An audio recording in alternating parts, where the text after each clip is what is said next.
Welcome, Rabbi Jacobson here, and we will be speaking about full moon meaning. This program is dedicated in honor of Yehuda Abraham. Did you ever find yourself standing an evening and staring up at the sky, looking at the moon, that lunar sphere, that haunting gray, whitish moon that's always here with us? So there may be some cloudy nights, but yet the moon is always there. And it goes through its own phases, its own journey.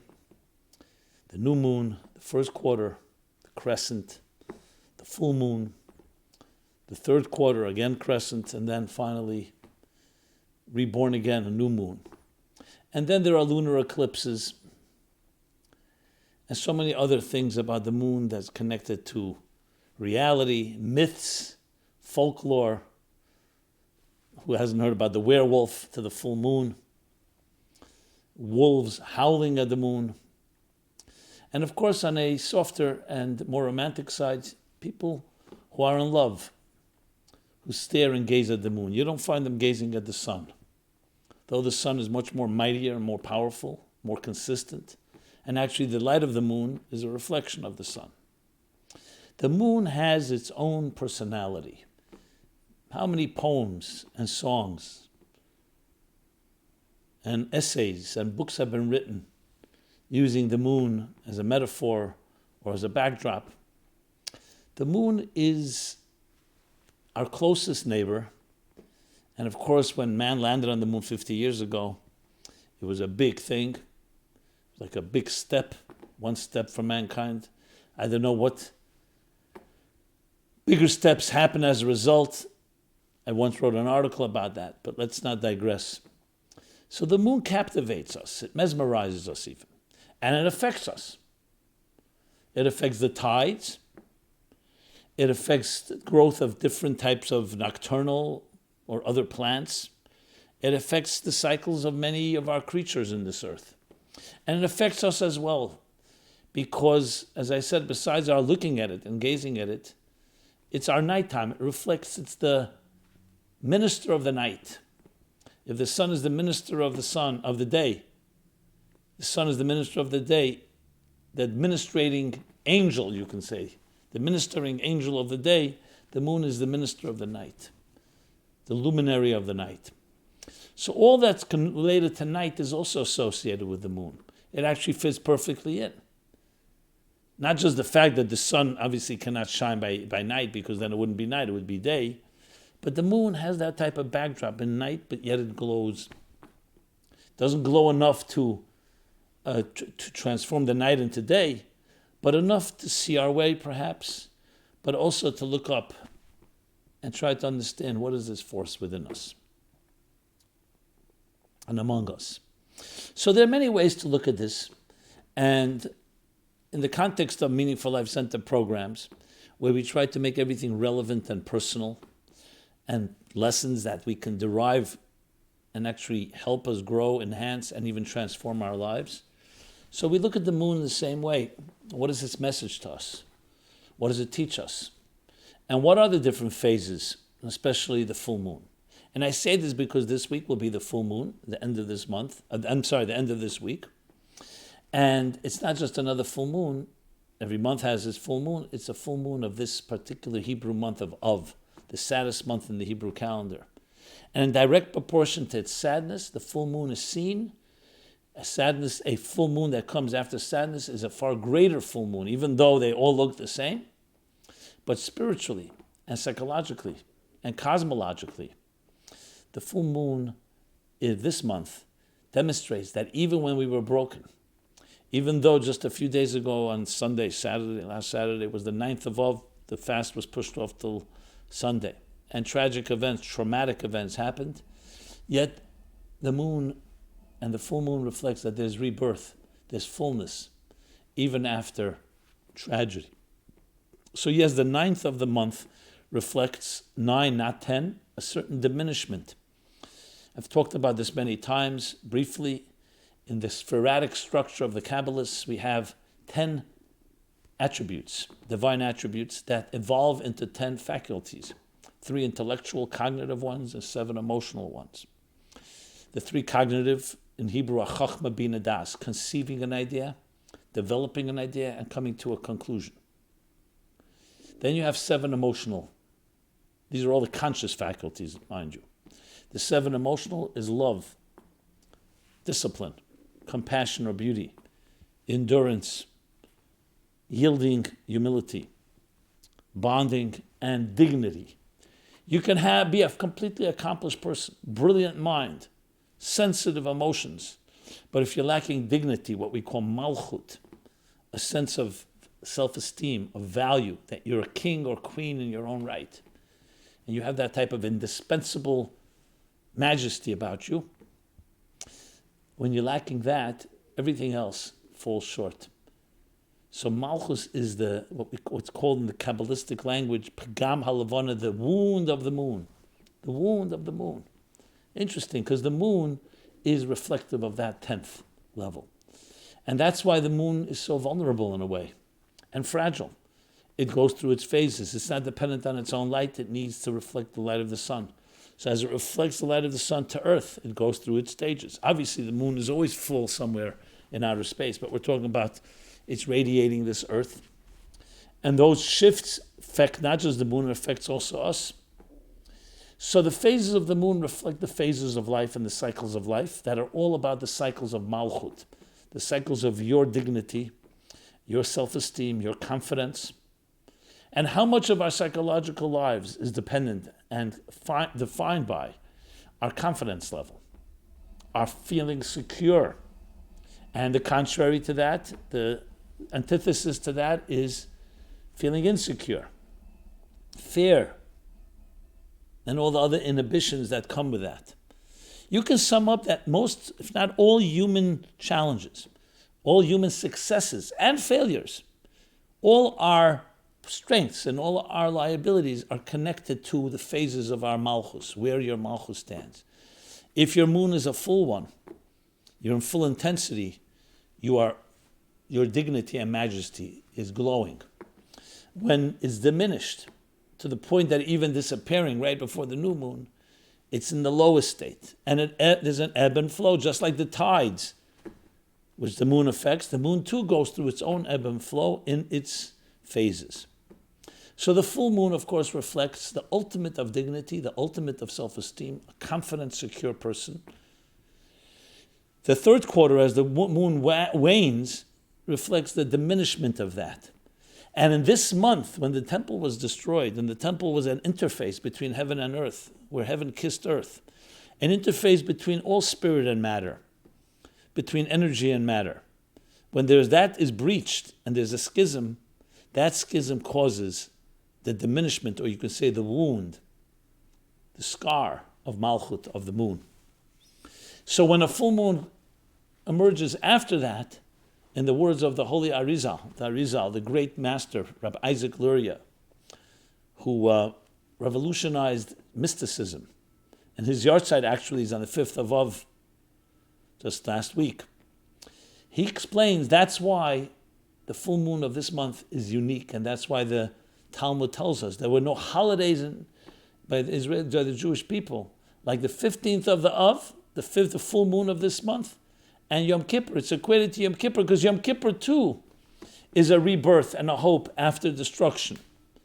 The Jewish people, the Bible tells us, built a golden calf just 39 days after they heard the 10 Commandments at Sinai, do not have other gods. Moses comes down from the mountain, sees it, shatters the tablets. Built a god, that was complete betrayal. And yet went back on the mountain, marched back up to beg and beseech God for forgiveness, which feeds into the next month, which we'll talk about. This is basis of the book 60 Days, a spiritual guide to the high holidays. So this whole story, this calendar of these sad days leads into the month of El, which will be next week, a month of compassion, a month of being able to rebuild after what? Something broken. And when is Yom Kippur? 40 days from the beginning of El, when Moses goes up a third time on the mountain, and finally comes down 40 days later, Yom Kippur, with the second tablets. And as we say right after Kol Nidre, Salachti gidvarecha. God says, I've forgiven them as you've spoken, as you've asked me. Hope after break. Nothing greater in life. We all hope that there should never be any breaks in life, but that's not reality. The greatest gift in life is that there's hope. That even when something was broken, even if something was compromised, something was betrayed, was violated, you have the ability, your moon.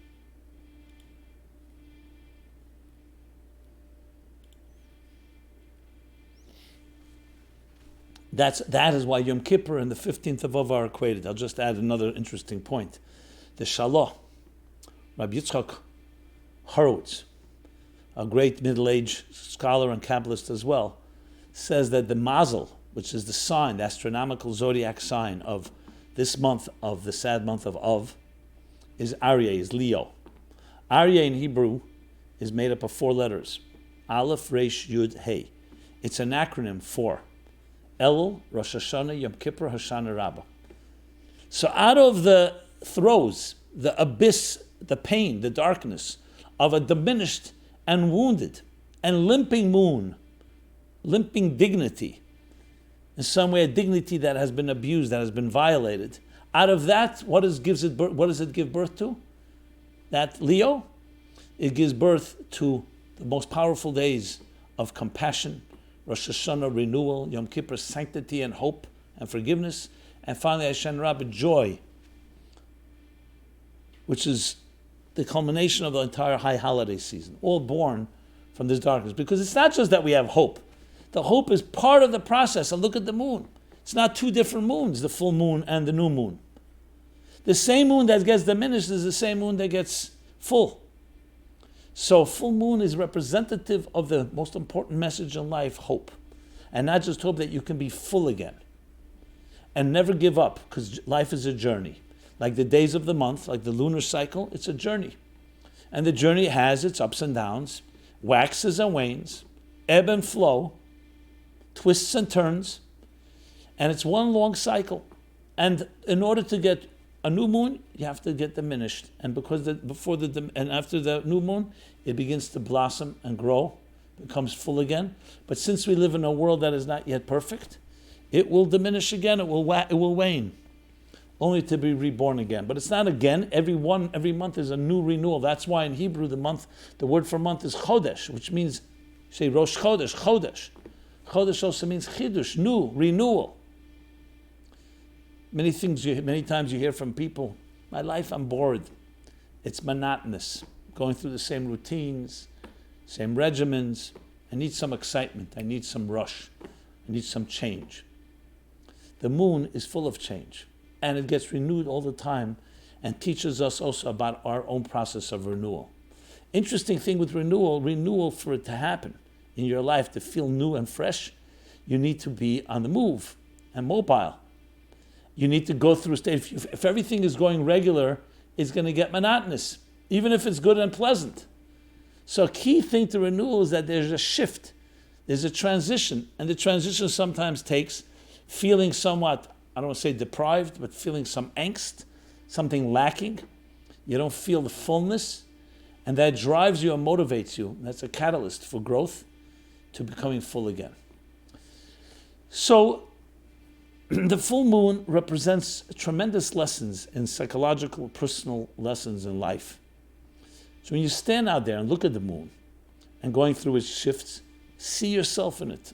See it reflecting your own life. I remember as a young man, teenager actually, my parents for the summer once rented a place here in New York, in Brooklyn at Rockaway, that was on the water on the Atlantic Ocean. And it was easier than going to the mountains or other places because it was closer. And I would visit them once in a while. I was a student in the school here. And I remember one evening I went to have dinner. Afterwards I went out to the water, to the beach. And it was just one of these nights, these serene, crystal clear night. You could even see the stars even in New York. And of course the moon. And it was almost full. And there was the ocean right in front of me. And I remember these things, even though they happen all the time and you can see it all the time, but for some reason it was a definitive moment, transformative moment in my life. And I just stayed there all night, to be honest. And I was so taken by the waves, the relentless crash of the waves, this mighty ocean that humbles man and ships. We all know how people are completely mesmerized by the sinking of the Titanic. This ocean, right near us, covers 2/3 of this planet, of this earth. And yet it's so mysterious, so powerful. And with all our technologies, the ocean remains more powerful than us. But then when it comes close to the beach, to the shore, this mighty ocean is humbled. And its waves come licking and hitting the ocean, but you can almost tell that they're being told, this is your boundary. Don't cross the line in the sand, literally. But I was taken by the relentless waves. They never stopped. And I was even, in your own fantasies, you think about things. I was thinking maybe the waves will stop for a moment. In a way, that kept me going all night because I was waiting, maybe the next wave will stop. Obviously, this was just some childish fantasy, but I realized at that moment that there are forces in life that are never stopped, they're relentless. And those forces also are within us. And with the backdrop of the moon hovering over this ocean on these waves, it was just an image that was so important in a way for my life at that moment. Because it was my formative years, a teenager thinking about life, thinking where I'm headed. But in many ways it captures something that remains with me till this day about our own commitments and our own involvements and our own intensity. And are we relentless in the pursuit of excellence in the areas that we are capable of? And do we learn from the moon as well, the cycles of life? And realizing, yes, there comes a point where sometimes you feel a little diminished, you may feel a little withdrawn, but then comes the full moon. All this was racing through my mind that night. I wouldn't even say racing, it was quite calm and serene, but it was a beautiful, beautiful experience. And I was sharing it because to me it captured that we have right before us these witnesses of history. The moon has been with us from the beginning of time. How many billions and billions of people have seen the same moon? Even right now, we look at the moon and other parts of the earth, they see the same moon. And then it's gone through history. So things that have gone through history, the best and the worst of times, that moon was always there, a witness to everything best and worst of mankind. The greatest things men have achieved, human beings have achieved, and the justices human beings have perpetrated upon each other. And here we have it standing before us, and we look for lessons. They're right there. They're built into the backdrop, the props of this choreography of our lives. And here I'm standing, the ocean in front of me, the moon above, this night, a bright night, and lessons that, as I said, can change your life. In a way, I remind myself of these waves every time I have sometimes a challenge, a setback. I say, no, you have to be like the waves. There's a certain intensity. Obviously, there are times we need to be calmer. There are times where we need to forward progress.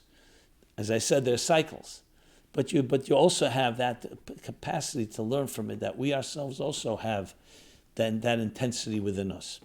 And that we, coupled with the dignity of the moon and the fullness of it, we can achieve what we set our minds to. I see so many people suffering, so many people lonely, people feeling hopeless, resigned. I've tried, I can't do this, I can't do that.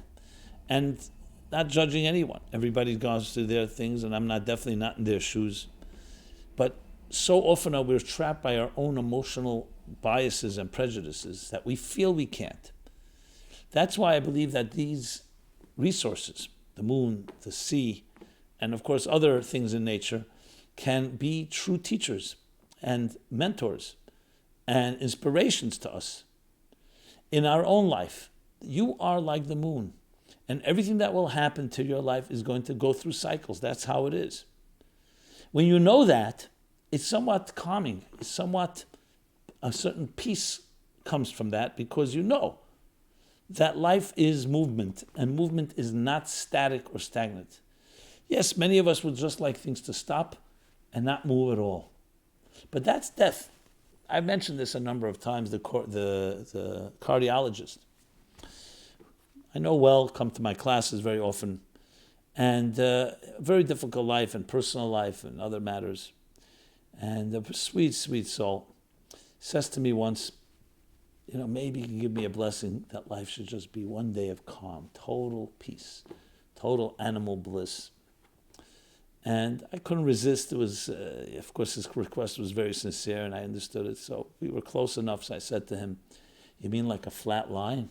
He said, "No, Rabbi, no. Of course, a flat line is not what anybody wants to see in a cardiogram. A healthy heart, what does it look like? It doesn't look like a straight line. A wave, waves, perfect waves is the healthy heart. There's the peaks and the valleys. And when it's healthy, there's perfect balance. And there's a certain rhythm to it. When you look at it, there's a rhythm that we relate to, a rhythm. The waves, talk about waves. If the peaks are too high and the valleys are too deep, then you have either too much manic, too much energy going up, too much angst, anxiety, or too much depression. That's why we need the balance. We all need to be reaching up, always be a little frustrated that you haven't reached yet where you want to be, that drives you to go there, and then resolution, tension, resolution. You don't want the tension and the resolution to not be commensurate to each other, proportionate to each other. But when they're balanced, that's what life is about. It's a heartbeat. It's a cycle. A heartbeat. It contracts and expands. It's a breath, the breath of life. Exhale, inhale. That is life. It's mobile. It's moving. And stop it for one moment, and you impede its real power. So this fantasy of let's just freeze life, is a fantasy. It's not only fantasy, it's unhealthy. There's nothing in life that freezes. The seasons change from the summer to the autumn, to the winter, to the spring, and again. And this affects everything in this world. The world of the trees, vegetation, of course, animal kingdom, and humans. And the human being, the heart is always beating. The breath is always breathing. That's what life is. Life is mobility. So you want to fight that, like create a stagnation? Stop the flow? Flat line? Of course not.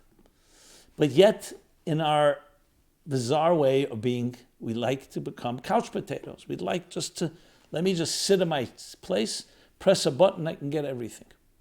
It creates an illusion of power, but it also is really, ultimately, strips us of our power. Makes you powerless and very vulnerable because you just sit there and you think you press buttons, but effort, initiative makes a person a healthy person. I can't resist as well to tell this story, the joke, the old Jew sitting on a bench and he's all depressed. His friend comes over. "What's the matter?" He says, "My wife is very angry at me." He says, "Why is she angry?" He says, "She's angry. This morning was really..." So he says, "What's the big thing?" "She's always angry at you." "No, today was something special. What happened?" "She went to work. She asked me, 'What are you going to do today?' So I said, 'Nothing.' And she said, 'You said that yesterday.' I told her I wasn't finished. I wasn't finished doing nothing. So some of us think that it's a mastery of an art, the art of doing nothing, and not feeling bad about it, even better. No, that's not an art, and it's not an art to not feel better or not feel good about it. To feel good about it, rather. Because a human being should not be doing that. There's no such thing as nothing. You're breathing, so you're doing something already. Your heart is beating. You're moving. Even when we're asleep, we move. There's no such thing as frozen. Today, especially with science and physics, we know that we don't live in an inanimate universe that doesn't move. It's full of vibrating, pulsating energy. Even whether you see it or you don't see it. That's what life is. It's energy. Energy flows. Energy moves. And when you think about it, that's what makes us who we are. That mobility, the cycle of the moon, the waves of life. And recognizing that and coming to peace with that is a critical component because that's what you want to align yourself with. You don't want to fight that. You want to ride those waves. You want to ride those cycles. You want to allow them to catapult you to greater places. Or there are times of introspection, like in business, for instance. When business, for whatever reason, is not going so well, it's a time for taking accounting, introspection, review, inventory, refining the systems. And then there's a time for aggressive growth. This is normal in life. When we go to sleep at night, there's a time for recharging our batteries, regeneration. And throughout the day, we are recharged. We wake up in the morning, and throughout the day, we produce. Everything is a cycle. And recognizing that and anticipating that is the key to be at peace, that even when there are moments that seem sad, and sometimes they're very sad, sometimes there's a lot of loss and trauma, but that does not mean you are loss and trauma. We may suffer, but we don't become sufferers. We go through phases, but we don't become those phases. So the moon reflects those phases, and it reflects in our lives, but you are not identified by that. Your malchus, your dignity, your majesty is always intact. Remember, the moon is always full. The question is whether it's shining full to earth, whether it's shining to you. So your soul is always complete. The soul you were given is pure, we say every morning. The question is it directed toward you, the angle that the sun is reflecting this moon to you? Are you aware and conscious of it? But it's always there. So when we become conscious, and that's the effort when we come to a full moon, is to become aware and conscious of it and allow it to actualize in our lives. It's like someone has a healthy heart. But if the arteries are, God forbid, clogged or blocked, it can impede the flow. So we want to make sure that the flow from our malchus, from our inner moon, the moon and microcosm within our spirits and psyches, is shining. But that will be in stages. There are times that it shines very strongly. There are times a little weaker. And there are times where it wanes almost down to nothing. Or even to nothing. Only to be reborn again. Chidush. A complete renewal. It's a tremendous lesson in life. Especially in this month where we go through these extremes. On one end, the saddest, and then the happiest.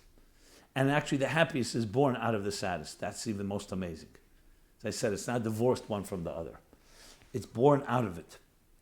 Because if you are able to tap into the energy of sadness and of loss and of grief and of mourning and of death, God forbid, you can tap energy that is tremendously powerful. Look what grief does to people. To say it has no power would be ridiculous. In many ways, it's even more powerful than joy.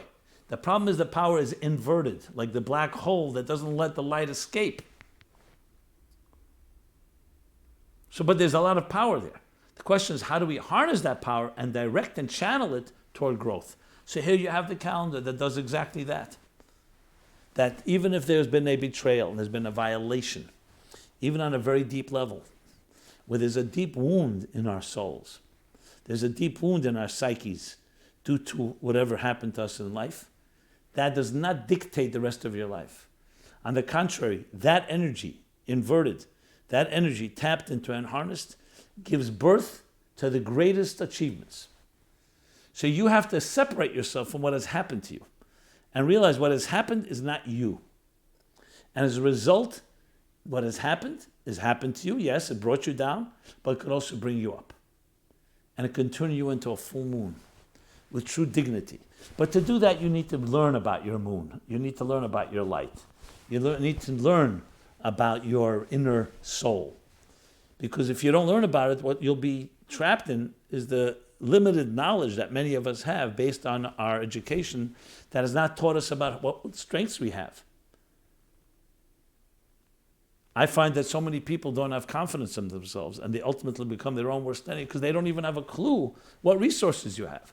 Imagine someone who's given all kinds of gifts and resources and tools and skills, and then something happens and you come and meet them and they say, I don't know what to do.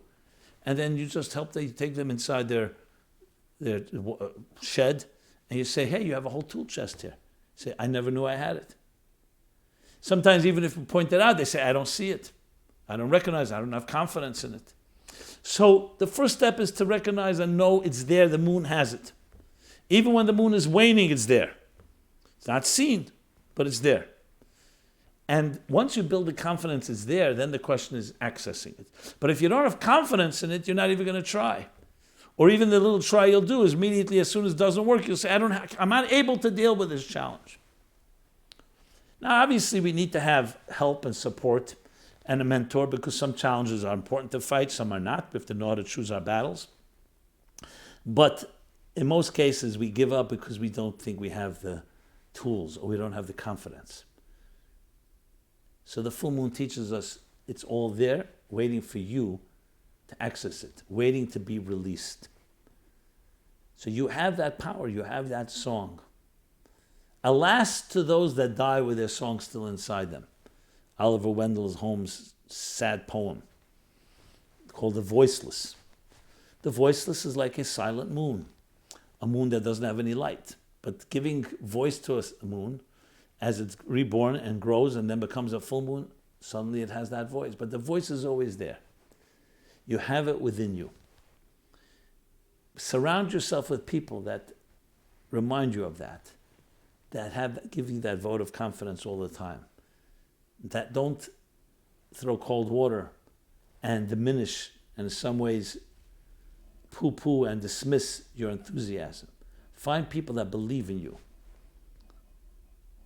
Learn about that soul that you have inside of you. Learn about the moon, dignity, malchut.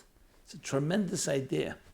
Because malchut is a very difficult emotion to master because it's not something you can go purchase. You can't buy dignity and you can't sell dignity.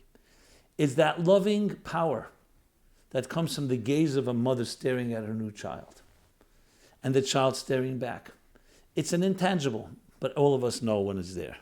When you feel dignified, you feel you're in the presence of someone who respects you and shows you kindness and shows values you. This could be even someone disagrees with you. That's not even relevant here. But they value you. They value your space. They value your person.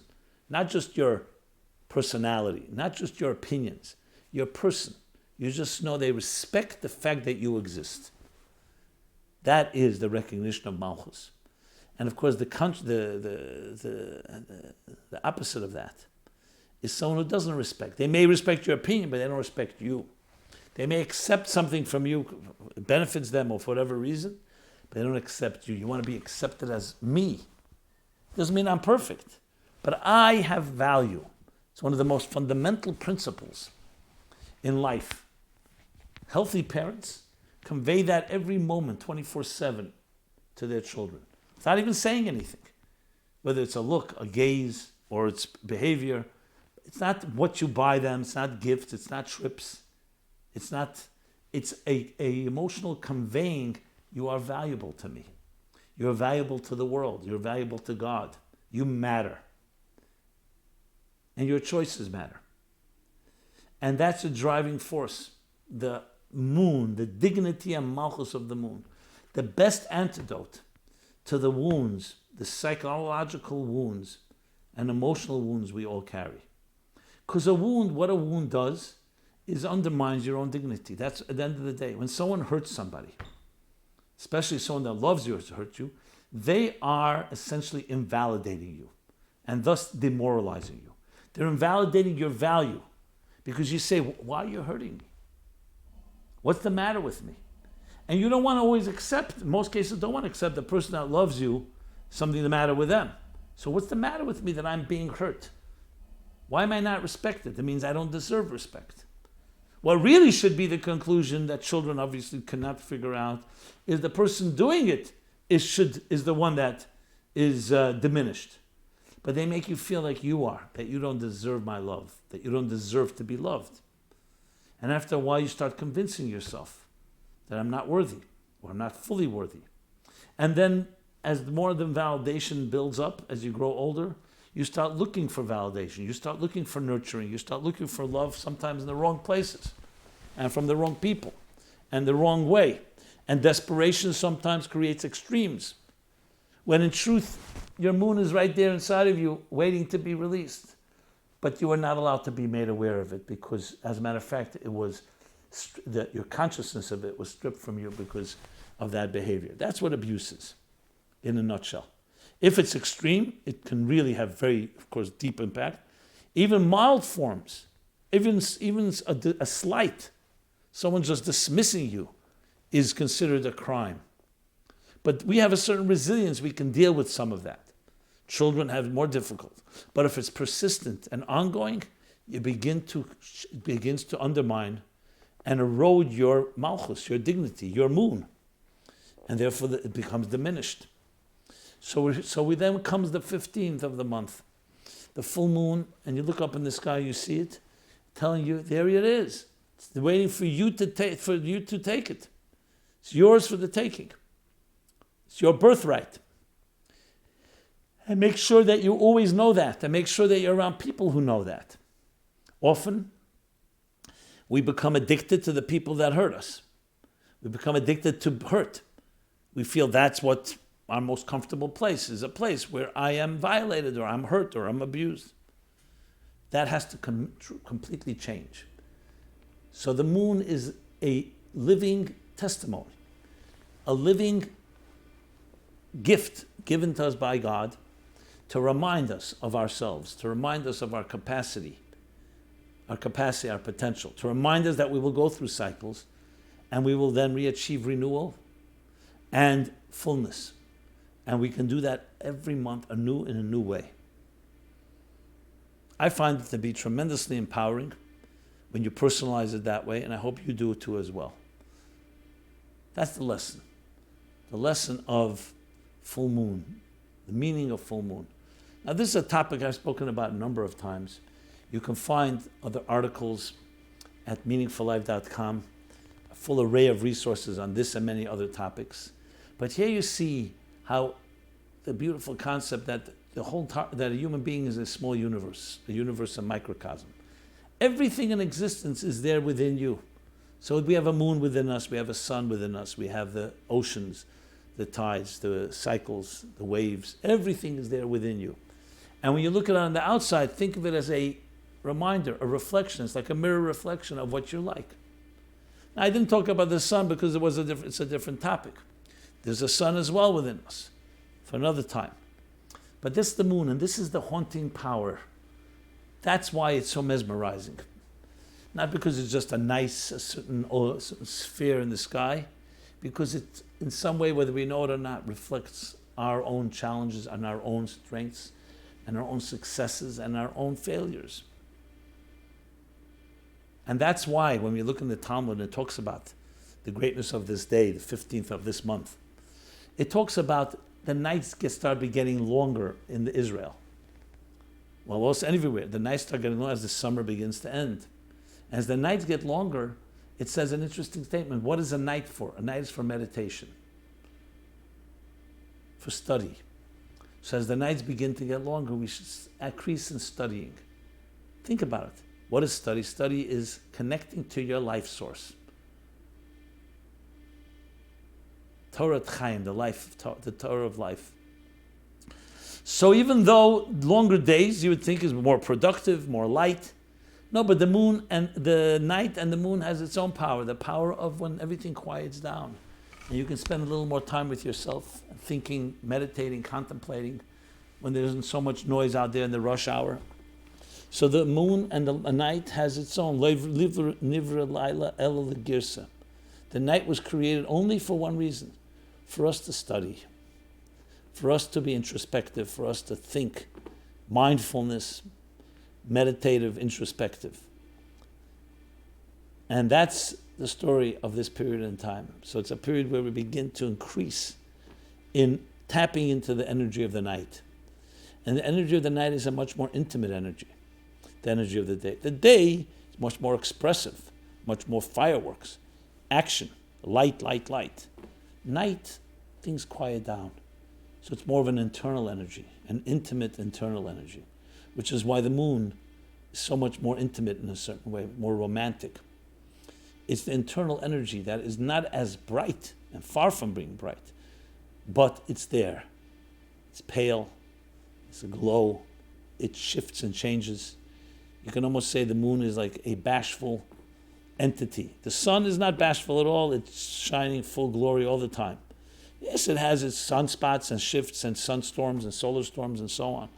But the moon is the far more vulnerable one, the more fragile one. Because it's the dignity of our lives, and the dignity is far more innocent. And it's depending on the sun, it depends on the light of the sun. But it reflects the essence of our own innocence, our own dignity.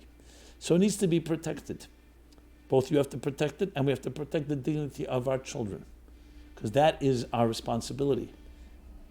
Children are defenseless, they're vulnerable, impressionable. There's nothing like protecting, not just protecting, helping nurture, cultivate, and to the point of blossoming a child's, a little boy or girl's dignity. So as they grow into adults, they feel that sense of kingship, not arrogance, humble kingship, a humble dignity.